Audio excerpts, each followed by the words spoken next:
Hello there. So, local residents get upset over a newcomer allegedly assaulting one of their young females in a certain way, and the soap dodging Antifa crowd turn up in support of the newcomer.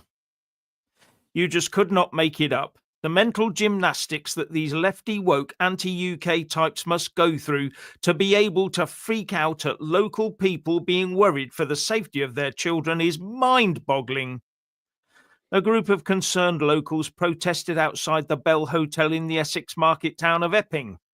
They were protesting about its use as an asylum seeker hotel and want it closed down, especially after a 30-year-old man, Hadush Gabaslazi Kebatu, was arrested for allegedly, against a girl.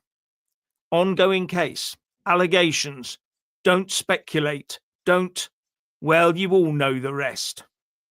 Now, no one has definitively connected this person with the hotel other than the Essex police saying in their statement that he is of High Road, Epping, and the Bell Hotel is situated on the High Road in Epping. Now, despite the Herculean efforts of the establishment and its lackey mainstream press, the stories of the grooming gangs is now out. Even Sadiq Khan is squirming when he's questioned about the existence of such activities in London. So people will be concerned when certain people are put up in hotels unchecked and unable to wander about at will. Now, this particular case has nothing to do with a gang as far as I can see, just one person. So we should not conflate the two unless proof of otherwise emerges. But what gets me is that the Antifa mob descended on this market town and started with the screams of racist and Nazism, etc. Absolutely no understanding of local feeling. None at all. What do you reckon, Richard? I just have to echo your sentiments there at the end, Jeff, that these people, they turn up with their own political agenda and they use situations like this. I mean, can't they actually read the room, the mood of the area? I mean, what's taking place there in Epping? First of all, I have to say, we have to be very careful what we say here, okay? This is a sensitive subject, and we all know that Mr. Starmer would love just to find an excuse to clamp down even further upon us, and especially at times like this. Okay, so, I mean, you have to ask yourself, when did the people of Epping vote to become a holding pen for potentially criminal suspects like this individual is? But we don't know, of course, that he is a criminal. We just know that this is the investigation going on and the arrests have been made. From what I can gather, local councils were never consulted. Local warnings have been ignored. Yeah, not, you know. I just want to go on. Sorry, carry on, Jeff.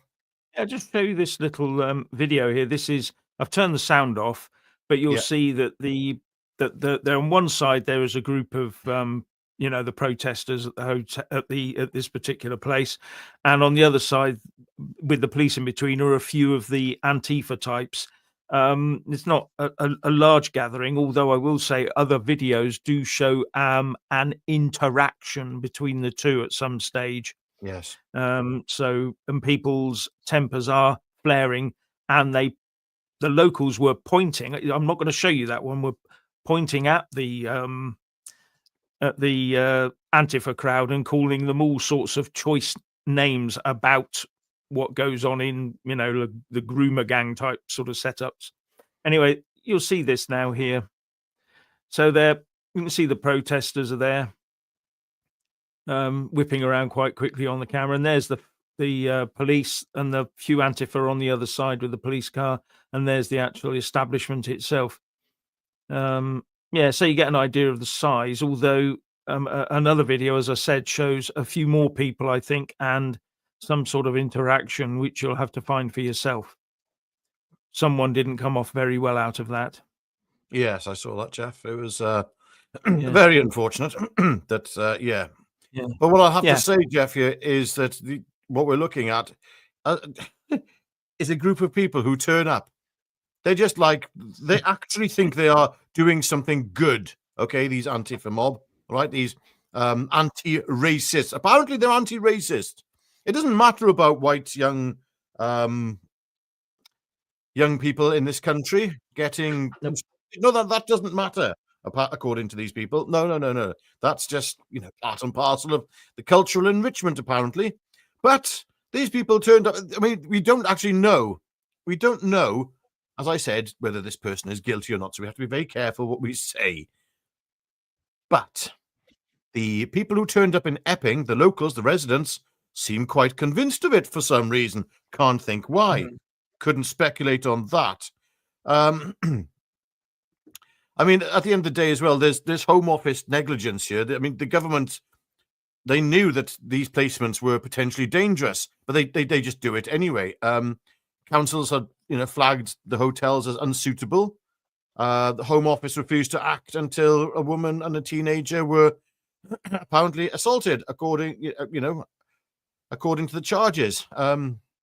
No public inquiry, no accountability from Yeah, it's all very strange, Jeff. Yeah, just to sort of say that this isn't suddenly just flared up out of nowhere, because Epping Council, Epping Forest District Council, has been very concerned about this. This is what they said. The council has written directly to the Home Secretary, held an urgent meeting with Home Office officials, called upon local MPs to support its initiative, raised a petition calling for a debate in the House of Commons, prepared a motion to the next council meeting calling on all councillors to support demands of the immediate closure of the Bell and Phoenix asylum seeker hotels. So it's an ongoing, long-running thing, and no one's listening to local concerns. They have absolutely no intention of listening to local concerns. They're just interested in, we've just got to keep the flow going, keep the flow going, keep it going, keep it going. And the police are saying, and the government, well, both the police and the government, I'm sorry, are gaslighting here. They're both saying, keep calm, but they arrest a man for multiple offences, apparently, if that's true. If he himself did the multiple offences, or if there are other people involved, I don't know. But it does appear that it's just one individual, but we don't know. So I can't say that categorically whatsoever. Yes, Essex police have, called for calm and warn against misinformation. So we have to be very careful what we say. And we, just look at the official narrative at all times, ladies and gentlemen. Please do not stray from that. Please do not say anything that goes outside of it. Otherwise, I think we know what can happen. Do as you're told. Yes. Oh, absolutely. Do as you're bloody told. For goodness sake, peasants, do as you're told. No, you can't get too uppity about this. No. And politicians have issued... Well, Jeff, there is politicians have issued statements urging for trust from the public, whilst not addressing the facts, but that doesn't matter. Locals are told just to shut up and remain passive, and that's it. Even though they protest in hundreds, doesn't matter. Look, at the end of the day, people have got the right to protest, haven't they? We do have the right to protest. There's nothing wrong with that, as long as it's peaceful. And according to all reports, this was peaceful, except maybe there was a little bit of an altercation that took place somewhere. I don't know. Perhaps somebody fell over. I'm not entirely sure of that, Jeff. Yeah. There is a local councillor who's sort of talked about this. I'll just add this in as well. And that's Councillor Chris Whitbread. He's the leader of Epping Forest District Council. And he said, I take pride in the tolerance, good sense and decent nature of our local community. The people of Epping Forest are good law-abiding people, but there are other people who would take advantage of the situation. I repeat my call, do not be misled by social media or disinformation. Rely on trustworthy sources such as the Council and Essex Police. Support us and make your voice heard through our petition. Write to your MP and the Home Secretary. Show them that we stand peacefully together and these hotels have run their course. They must close. So he's been quite clear about that. And he also earlier had also said the following. Let me be absolutely clear. Epping Forest District Council has consistently and repeatedly opposed the use of the Bell Hotel to accommodate asylum seekers. From the outset, we warn the Home Office that this site is entirely inappropriate, placing vulnerable individuals from a wide range of cultural backgrounds into an unsupervised setting in the centre of a small town without the proper infrastructure, support, or services is both reckless and unacceptable. It puts pressure on local services, causes understandable concern for residents, and is unfair on those placed in the hotel. The Home Office must now face the reality of the situation. The Bell Hotel must be closed without delay. Our warnings have been ignored for too long. So you get the idea. This, as I said, this isn't a short thing. This is a long-running affair, and no one's listening. And Antifa, as far as, or if they're Antifa or whatever they are, those are the protesters. I say Antifa because it's just a handle to use, but they are just coming in and they just scream racist and scream Nazi at you if you don't allow these people in to do as they will. And something's going to crack soon. It looked like it almost did in Epping in one situation, which you'll see, but not here though. But yeah, so they're not listening. No one cares about your local concerns. No one. You can vote as many councillors in as you like, it seems, and no one's listening to you. The councillors might be listening to you, but that message is not going anywhere else. And central government must start listening. They must start listening. It doesn't help, though, that this is actually a 42% majority Tory council. The other, I think they've got some arrangement with the Loughton Residents Association or something like that, because the current chairman is from that grouping. But yeah, I just... Yeah. But we're told, though, from what you read out, we just, the people of Epping, the locals, the residents, must not listen to misinformation. What constitutes misinformation in this day and age is another matter entirely. And told to trust the authorities, the same authorities who placed these people in these hotels nearby, that they did not want. The people did not want them. These hotels, the residents certainly did not. Yet they are told to trust and remain calm. It is not being calm against the law, by the way, now, Jeff. That seems to be something that's coming from this. I mean, if you start getting a little bit angry, maybe you're sort of falling foul of the law now. I don't know. Ooh, yeah, you could well be, couldn't you? Yes. Yeah. So everyone needs to sort of meditate on the smell of lavender and forget about the reality of the situation going on there and across this country. Yeah. I mean, for goodness sake, I'm hearing this continuously. Similar reports are spiking on social media all the time. You see a little blow up here, a little blow up there, but it all gets calmed down, tolerate, put up with, and shut up. And that's what you have to do, ladies and gentlemen. We must remain calm, tolerant, and shut up. The reason I'm getting angry, of course, now is not because of what's gone on in Epping. Oh, no. It's because of all you far-right people who are probably watching this video, who may be a little bit annoyed at the moment. Unjustifiably as well, incidentally. You've got no right to be annoyed or angry. Sorry, Jeff. Yes. Anyway, thanks for that. Now, this is the big, sort of not the big, but a big part of this is, as June Field says, these Antifa mob look very organised. Isn't it strange how they are able to get all those posters individually that all look the same from the same sort of place and all turn up together and do that? They're far too organised, and that's something that that we on the side of the UK have got to be ready. We need to be producing posters. Actually, we do need, on the right, we need to be producing posters that actually, and the ones you hold, that say good things about the country. Yeah. And then go around and just direct it back at the Antifa mob, because they're very well organised like that. We should be equally organised. Well, one of the things I keep hearing from these people is Nazi scum off our streets. Okay, that's one of the things Yeah. you keep hearing them. Maybe we should start Yeah. shouting this at them, because as far as I'm concerned, I've looked into what the Nazi Party were in Germany. They were the National Socialist German Workers' Party or something like that. Yeah, Very something close. like that, yeah. There might be a rearrangement of the words there, but that's pretty much what it was. So I think that these socialists who keep walking amongst us, whether they're Antifa or not, as you rightly said earlier, Jeff, it's a blanket term now, Antifa, although it is very accurate in some respects, because the official Antifa movement seem to have exactly the same identical ideology to a lot of these people turning up at these protests.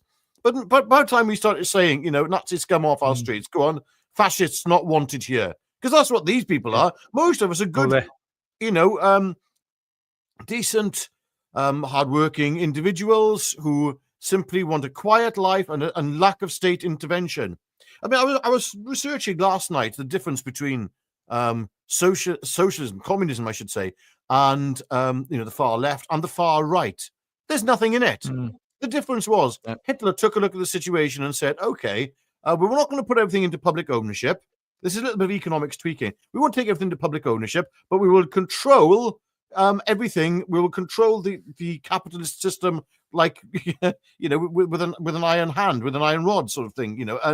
And that's exactly what happened. Whereas the communists said, no, we'll just take everything to state ownership. It's just a tweaking around it. I mean, at the end of the day, people in Germany in the late 30s and through the 40s, if you were a businessman there, okay, if you didn't do what the state wanted you to do, you would have an unfortunate accident. Similar things are happening in various parts of the world right now. And it feels like that in Britain slowly. Yeah. If you don't do what you're told, something will unfortunately happen to you.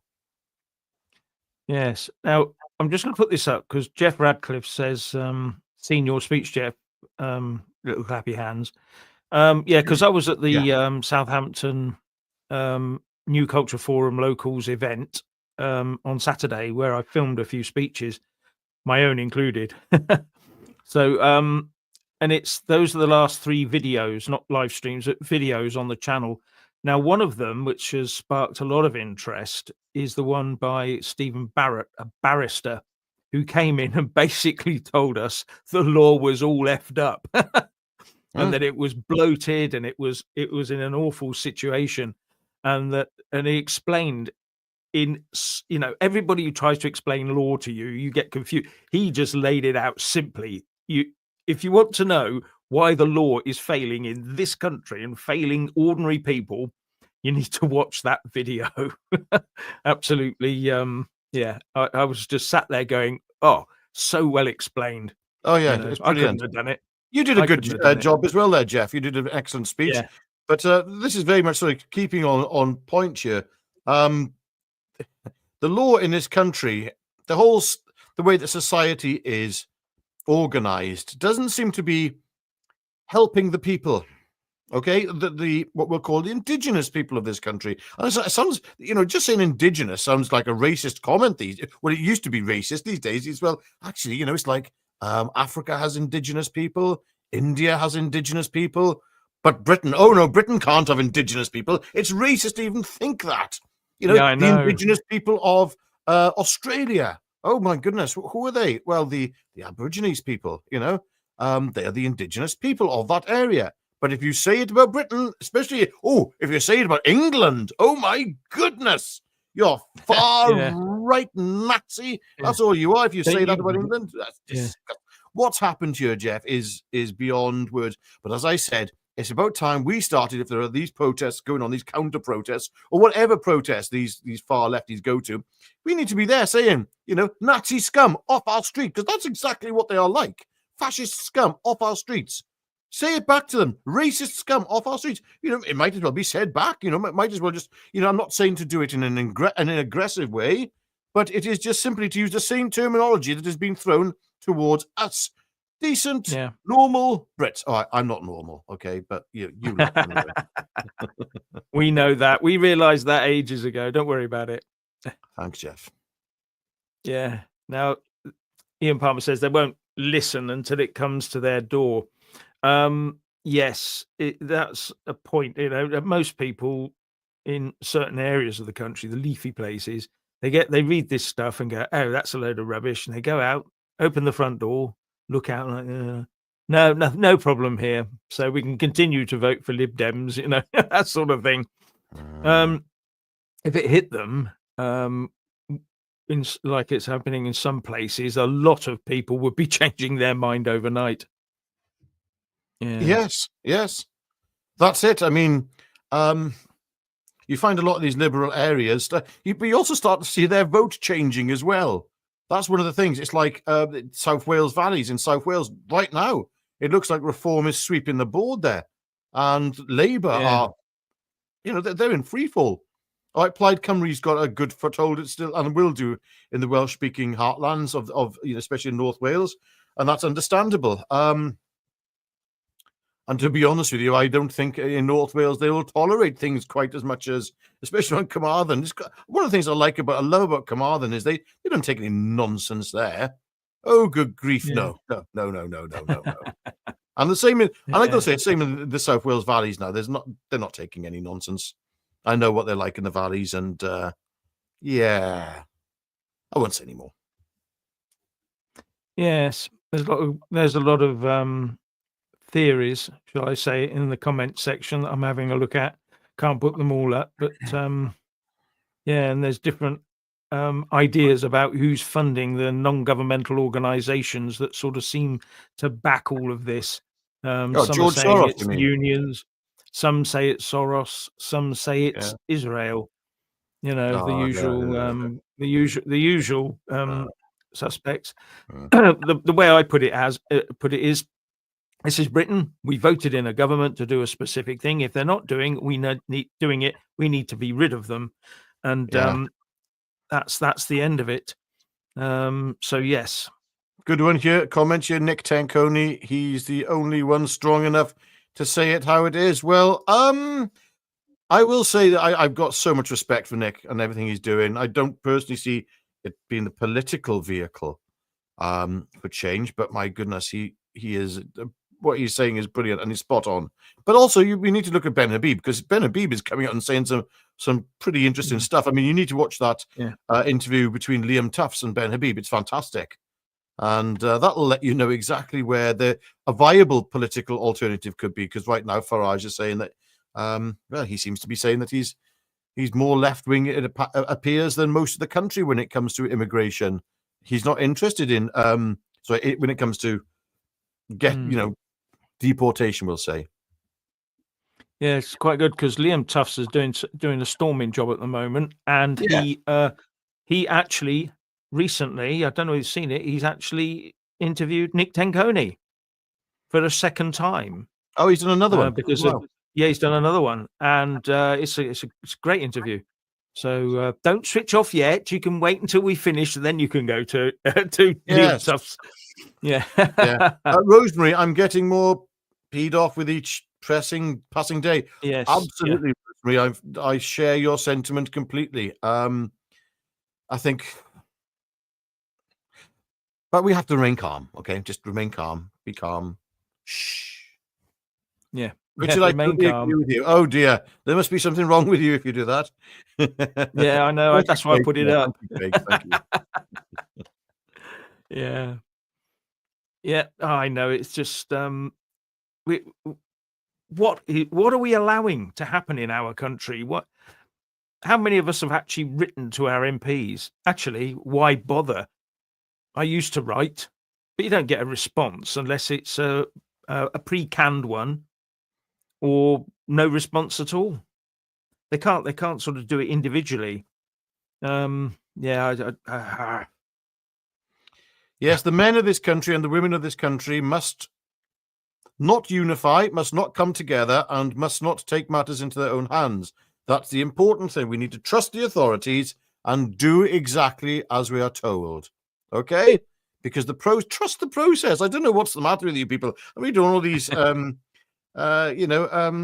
comments of people, saying how angry they are. Why are you angry? Don't you trust the system? Yeah.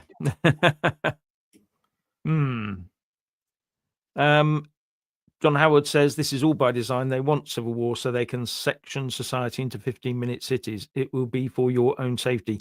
Yes, I sort of see where you're going, but who is going to corral us all into that? Oh. Which army? Which police force? Have we got sufficient numbers to be able to do that throughout the country? How will they do that?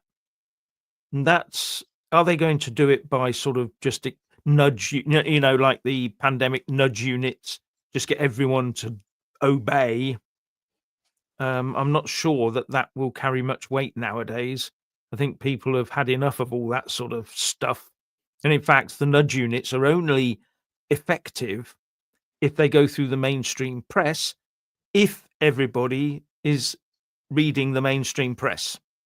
Yes. So those nudge units, once you talk about the social media, YouTube, Twitter, and all the rest of it, then suddenly the nudge unit effect can be sidelined because people just go, block, So Yeah. I've got hope that we can sort of bypass the nudge units. But there you go.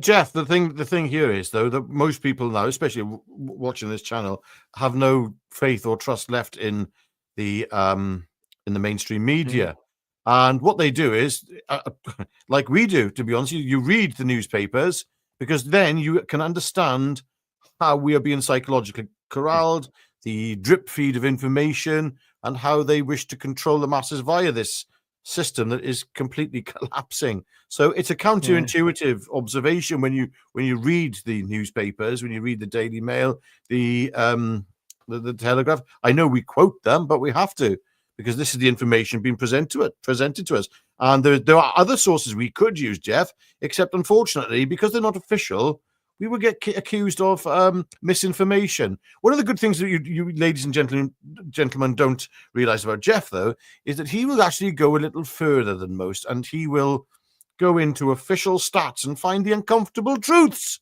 therein sometimes. Won't you there, Jeffrey? Yes, well, I am sad about these things. It's quite funny. As an example of, there was an educational committee meeting in Parliament. These things are on the web. You can go and look at them. And for some reason, I just stumbled upon this thing while I was looking for something else. And it was a question about why isn't Labour putting more money into primary school teaching? Why is it putting all the money in later school teaching? And the answer was that we are 60,000 children short in the younger ages because we don't have them. And that includes the newcomers, by the way. So we're not having babies in this country. So they're not going through to school. So we're 60,000 short there. So we don't need to put money in there because there's no one to teach effectively.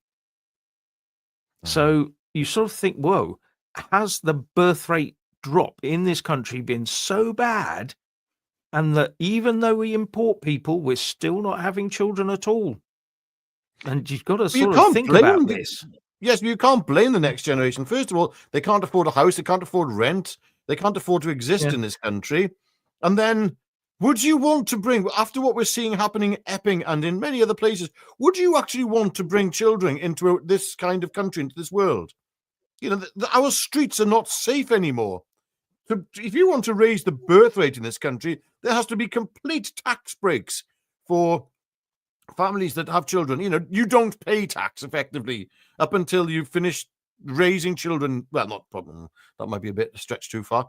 But anyway, you get big tax breaks. And that's something that needs to be considered, really does need to be considered. You're absolutely right, Jeff, that the birth rate is very, very concerning. But would you want your children wandering around the streets in this country right now? Well, the reason that we've got people like that wandering around, some of whom are a danger, is because we didn't have children. We haven't had sufficient number of children in this country to replace ourselves.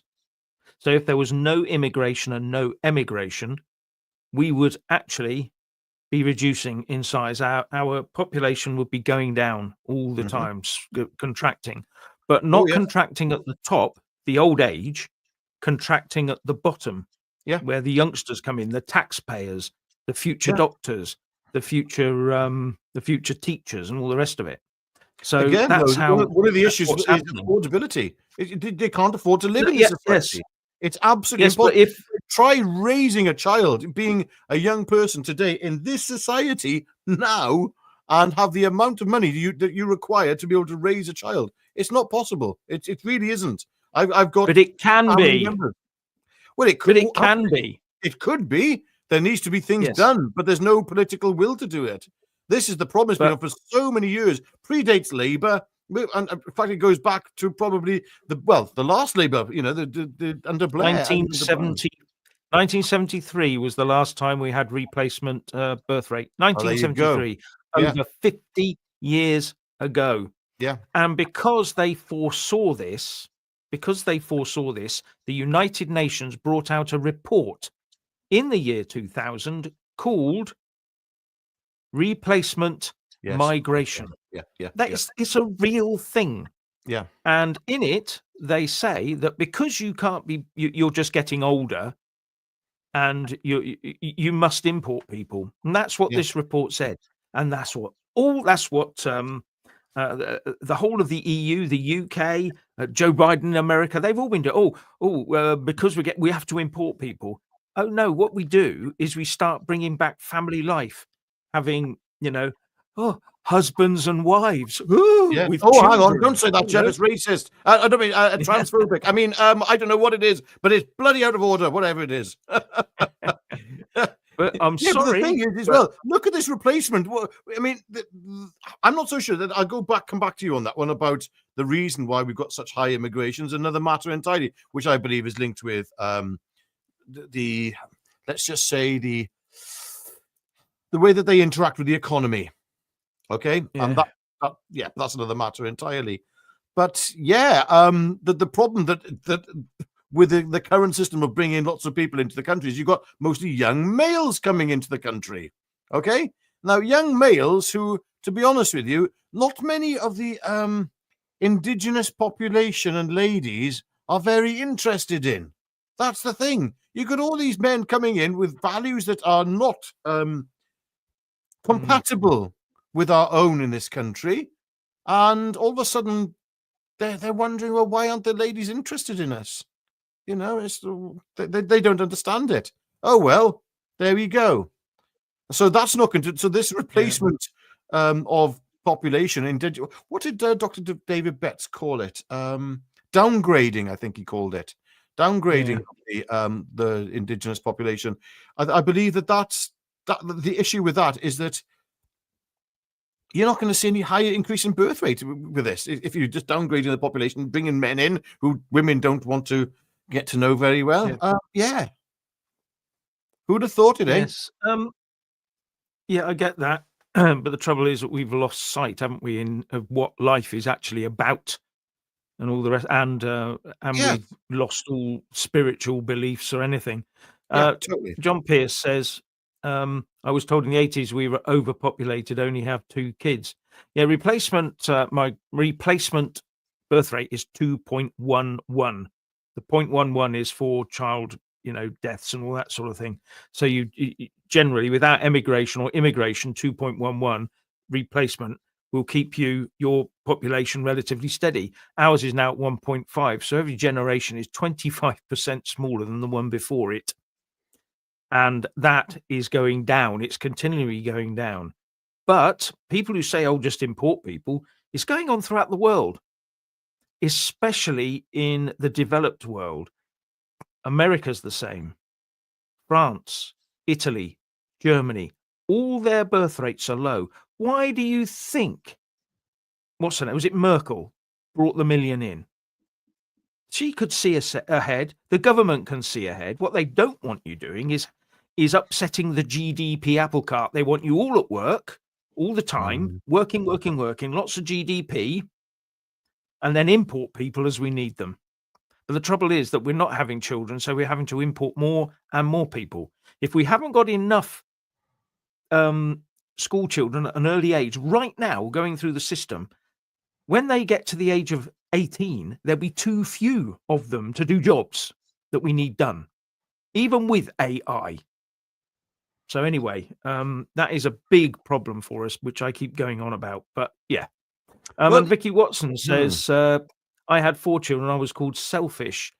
Yeah. That's very sad, really, isn't it? That's pathetic, isn't it? I'm so sorry about that, Vicky. That's awful. That's awful. Yeah. And now people would be crying out for that.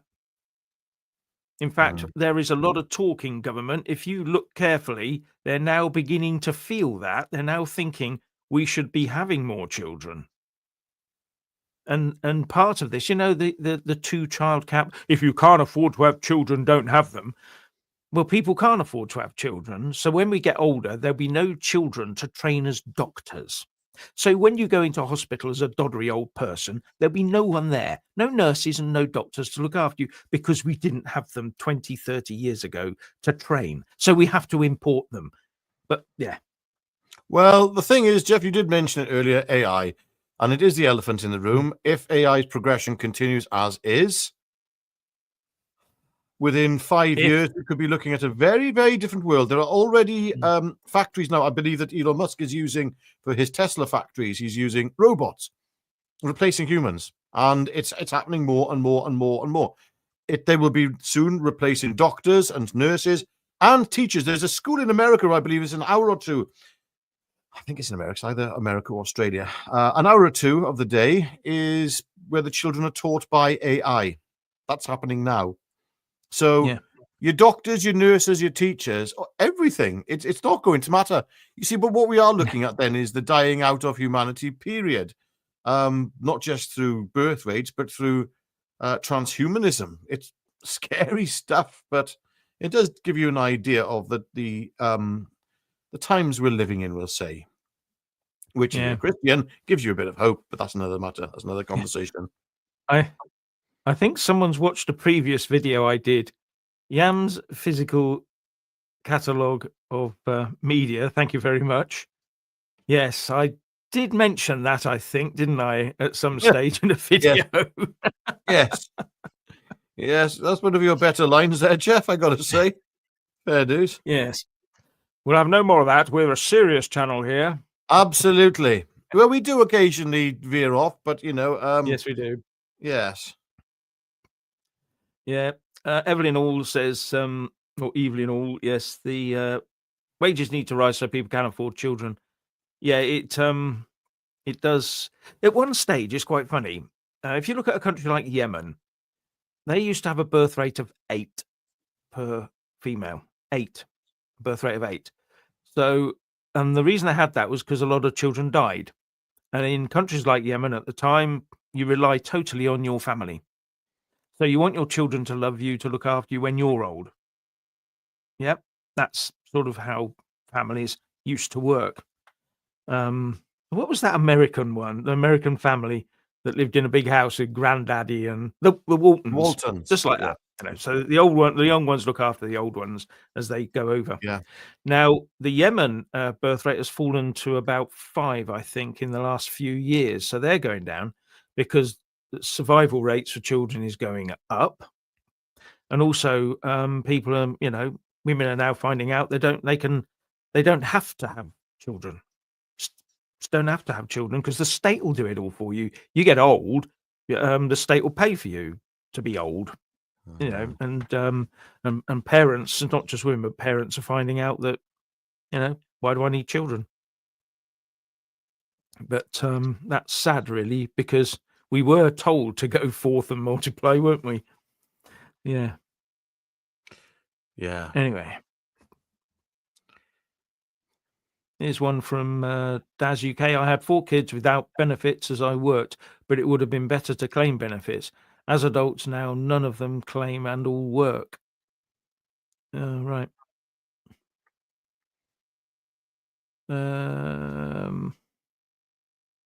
So I'm just going through some of the comments. If you want to step in, Richard. Yes. Okay. Oh gosh, I have to speak, do I? Yeah, occasionally, mate. Occasionally. Yeah. And when you do start, I can't stop you. I know exactly. Yeah, it's just like pushing a steamroller down a hill. You know, you gotta expect the unexpected. Yeah, okay. So I've been looking through the comments, and some of the things I've just noticed here is that there's a lot of anger, obviously, about what's happened in Epping, but there's such a split. We've talked about this a few times between those people who are saying that reform is the answer, and then people who say that Nigel Farage isn't the answer. Blah blah blah blah. That, my goodness, there needs to be, whoever it is, okay, whoever it is, somebody needs to unify the right, and whoever that person is, they have to represent the values and the desires and the needs of the British public. Because if they don't, and this is what I'm hearing from, sort of experts like, if I'm reading correctly what Dr. David Betts is saying, that will result in some rather unpleasant things in the future.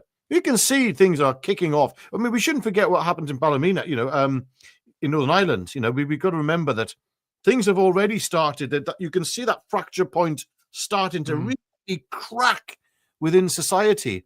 And this is one of the things that Jeff and myself have been warning about. If Farage, as it looks like he is, because he seems to be the dominant alternative to the Conservatives, Labour and Lib Dem paradigm, he seems to be the alternative to that. How much of an alternative he is very, very questionable, but that's the one who everyone seems to be voting for and heading towards. If he gets it wrong, well, once he's Prime Minister, which I believe he will be, if he gets this wrong, I don't want to say what's about to happen next, Jeff. We know what will happen. So we'll go to Fat Tony. Thank you very much, Fat Tony. To help pay for all this, I heard this morning Labour are considering putting national insurance on pensions, according to a caller on Talk TV. Yeah, the way they'll do that actually is not to actually put national insurance per se. They'll just put national insurance into income tax. So whatever the national insurance rate is, they'll increase income tax to cover it and then abolish that. Then income tax applies to everybody, including pensioners. And the understanding is that once you reach state pension age, you've done your bit, so you don't pay national insurance anymore. But if they're going to do this, then it's just more proof that they just don't like people saving up and all the rest of it and going into for a retirement. You've got to under Labour, you've got to rely on the state for everything, for your job, your income, everything, your food, everything. You want to buy something, it'd be like British. Can you imagine British Leyland when it was around, running everything, running all the supermarkets and all the rest of it? You'd have to queue up for bread every morning, wouldn't you? And your milk. Anyway. Yes, a lot of us are sort of harking back to an era that I was watching. Sorry, one of your the videos you put up yesterday, Jeff, from the New Culture Forum Locals event. I can't remember his name. It's the first video you put up yesterday. Very good as well. Brilliant video that was. And the chap in it, I can't remember his name. I've seen him on GB News loads of times. He said that he grew up he's never known, basically, effectively, the world that we remember when we were younger. Yeah. Jeff. And that is a world where it was okay to be British, where being British was not some sort of dirty word. My goodness, it wasn't that long ago. It's like we're not talking about the 80s, the 90s. We could even be talking about the early 2000s here, Jeff. It was so different back then. I remember it was the sort of tail end of Cool Britannia. And Britpop and all that. And, people wore the Union Jack with pride. It was a fashion symbol back then. And as for racism, my generation in particular, I'm 52, and I'm just looking back throughout history, and you can see that when it came to my generation, like late 80s, early 90s, racism, we didn't see it. We didn't understand it. Like, what is this? I remember, there was a little small element in the South Wales valleys of real, genuine far right. I used to see that occasionally. There's hardly any of them, and they never sort of influenced anything. There's always going to be people with extreme views on either side, and all of them are dangerous, left and right. But we got rid of racism. We didn't understand it. I had black girlfriends. I had, good grief. I've been there through life, and I've seen what it means to be in a multicultural melting pot. And it just anyway. I don't understand it. Don't understand it. Yeah. Just to refresh your memory, that was Charlie Downs, who is Charlie Downs. Yes, Rupert Lowe's. He works. He's the campaign manager for Rupert Lowe's new movement. So he's sort of a bit of a firebrand. Yeah. So Jeff, the point I was getting to is that you've had race baiters in the past couple of years who have tried to impose racism as something that we should be constantly aware of. And they're saying if you look at the entire world through the prism of racism, and all you're going to see is racism. All you're going to think is racism. It's ridiculous. And the only racism I'm seeing is coming from the left. That's the irony, is and particularly towards the Jews. What was I reading in the Telegraph yesterday? The Daily Telegraph. I think it was a comment piece. It might have been saying that in middle class Britain, anti-Semitism is now normalised. Now I remember in school we all said, we were taught never again, never again. Yeah. Here it is. Yeah. So absolutely. And thank you to Yam's Physical Catalogue of Media. Thank you again. Scary thing about being a new parent is not just the brainwashing nonsense and that bit, but we don't know what goes on with our newborn after it, presumably, is born. Yeah, I'm not sure about that. I haven't been involved in that scenario for many a year now. Got three daughters, but I haven't been involved in that for a long time. We don't know what goes on with our newborn after it's born. If I'm reading that correctly. Well, I suppose it's exposed to certain medical interventions immediately. And then, of course, there is social services that don't. Well, it's not social services. What's it called? Oh, good grief! Just to see if you're coping and all that. Mind you, that's a good thing. You can't really say that's not a good thing. Where because there are families in this country where children are not safe. We do need to have sometimes we throw the baby, literally terrible expression here, throw the baby out with the bathwater, because the social services in this day and age do hold a very important function. Although if you're a man and you have an issue seeing your own kids, the social services go completely against you, and so do the family courts. I know that. I've been there. I know what parental alienation is like. I know the damage it does to the children. It's bloody hideous, And any woman who does that just to get back at their previous partner or husband, I'm sorry, that's not a woman. That's whatever that is. It's not a woman. Yeah. Anyway, Muttley says, Farage as PM scares me as much as Labour or the Conservatives getting in 2029. Farage and his sidekick, the captain of the Mysterons, are not the answer. Yes, I can, see your point of view on that one, and many share it. In fact, it's quite funny that I've been looking through threads recently doing live streams. There used to be lots of reform comments. I'm not seeing so many these days. No, which may, So that's telling, really. I think what you've got, though, Jeff, is, as we've said before, is that if there was an election tomorrow, people will probably fall behind reform because anything to stop Starmer getting back in. But if there's an alternative, it has to come quick and it has to get ready and be in place by the next general election. But then again, the way things are going, an election could be coming very soon. So, look, whoever unifies the right at the end of the day, and a sensible right as well. We don't need idiots. Yeah. Yeah, I know. There's one of the things that the left are doing really is they really are, as someone in the comments said, they are really trying to needle us at the moment. It's almost like they have this glee in needling us and trying to gain a response from us. But that might come back and haunt them in the future. In fact, I think the any support people had for those people is dying out across as they see the reality of life in front of them. And once we see Rachel Reeves's tax attack, which is what it will be in the autumn, and we all suddenly realise that by next April we'll all be destitute because we'll all be paying lots and lots and lots of tax, not for ourselves, not for our benefit at all. None of it will go for us. None of it's in our benefit. That's when things could get really tasty.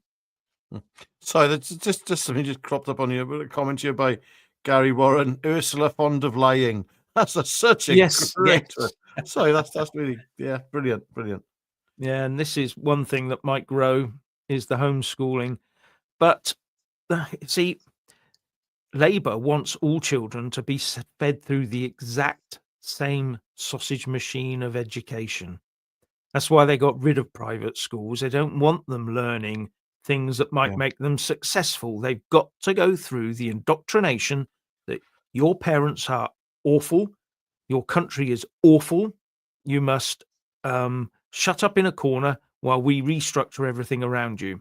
That's what they want to do. And they can't have a whole group of outliers of tens of thousands of children growing up confident and wanting. What we should be doing is copying what the private schools are doing. Because otherwise people wouldn't send them there, would they? Great comments from Ted Bullpit. Jeff and Richard, I am confused. I'm a patriot and welcome multiculturalism. I should not have to hide or hid for saying out loud, respect our country, law and culture. It's one of those strange things, Ted. I think this gets the crux of this. If you go to, say, Chinatown in London or wherever, do you feel oppressed? Do you feel frightened? There's a lovely China area there was in Cardiff I used to go to. I never felt threatened or, no problems there. Or an Italian quarter, say, in a city or a town or, no, I have no problem there whatsoever. It's funny that, isn't it? And if there's like a Norwegian quarter, if such a thing would exist in Wales, I would frequent it quite regularly. I can tell you now. However, there are one or two quarters. There's one quarter, I can't put my finger on the name of it. I can't think what it would be, Jeff. For some reason, it doesn't seem to be. It seems to stand out in how uncomfortable I feel there. Now, I wonder what that could be. Something's not compatible between that and British way of life. I can't think what that quarter would be, but it's definitely there. That's for sure. There's a good point because, a lot of us, we're just sensible. We don't want to be going and saying, oh, look, I don't want anything to do with any other culture. It's just got to be British culture and purist and nothing, no influence. We don't want anybody else from anywhere ever come into this country. That's ridiculous. Nobody actually thinks like that.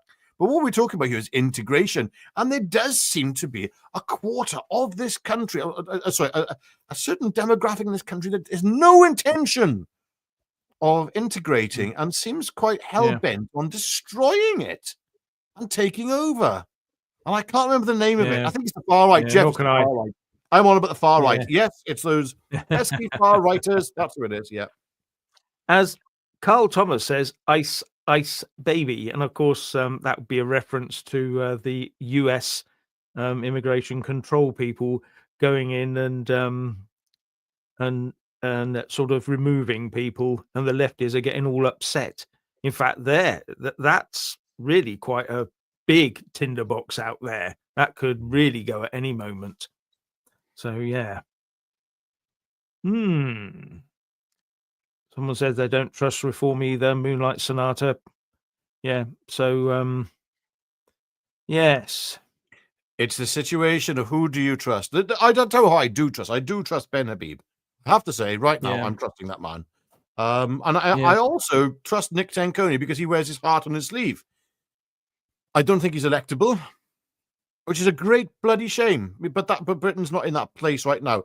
That could, incidentally, it would only take a few unpleasant incidences on here in mainland Britain for that to change very quickly and for people to have a very different view of Nick Tenconi. Things could change very quick. Right now, we're still all playing good boys and girls, and we're not seeing what we could be seeing if something kicks off. Yeah. We're one Southport, two Southport away from the entire political system looking very different. We've already seen, actually, the Tories move further to the right, or further towards, I shouldn't say the right, just towards the values of the British people. Now, I still don't trust the Tories as far as I could throw them, but they seem to be positioning themselves because they can see they're reading the room, or rather, they're making political capital of circumstances that they actually don't really have any ideological grounding. I will say that as far as I'm concerned, there may be a couple of people in the Tory party mouthing the right words, but the rest of them are all part of the old system. Yes, of course They are. just want the old system. Yeah. Oh, in fact, there was a great report in the Tory Graph this morning about even the civil service knows they're broken. And they asked a few civil servants, or someone asked a few civil servants, quite a few, in fact, some questions, and they were all bemoaning the civil service they worked for because it rewarded failure. It didn't seek success out. Everything, their whole job is now to block everything, whoever says it. And I thought, yeah, that's part of the story. The other half, of course, is that you're all woke lefties, and anything that's sensible, you have to try and stop. And we need to clear out of that lot, that's for sure, anyway. Yeah, good one here. The comment you put up on the screen here from Gary Ford. Jerry Halliwell would be arrested for wearing that dress now. Yes. Yeah, that's absolutely correct. And that was the point I was trying to make. Back in the 90s and early 2000s, it was so different. This happened really quick. What happened to this country happened very fast under Blair, mainly. Let's face it, it was under Blair. Yeah. He's the one who started. He's the one who really started this. Yeah, I totally agree. Tony Blair has done a lot of damage to this country. The world. Trying to modernize and change everything, but he's changed it all for the worse. The Supreme Court is a prime example. Yeah. Someone here is saying that Farage is owned by vested interests. I wouldn't know. You hear rumors all the time about everyone. In fact, it's quite amazing. If you go on Twitter and search around long enough, you find out that every person on the planet is a far left commie and a far right sympathizer, a Zionist and a pro Pally. They're all. You just because today everyone thought that Trump was going to stop the war in Ukraine and that NATO will be pulling back. So a load of people thought, yeah, that's great because Russia's going to control that. Now, suddenly, Trump has said, no, I'm going to arm Ukraine up to the hilt and they can go and hit Russia with these long-range missiles and stuff like that. Suddenly, he's turned around on all that. Yeah, you just don't know what. You don't know one moment he's a pro-Putin. Now suddenly he's going to be a pro-NATO horrible person that wants to invade the entirety of Europe, stuff like that. Yeah. Anyway, Richard, media, though, you're right there, Jeff, because you just don't know what the truth is. As you said, when it comes to Farage, who's funding him, I don't know. But too much. There is too much disinformation and misinformation out there. I'm just sort of looking forward to the day when we wake up and we find that Jeff and I are both on the Epstein list. I haven't even got a passport. Yeah. I mean, actually, I haven't either. Good grief. That puts us on the danger list, doesn't it? Oh, yeah. Passport holders.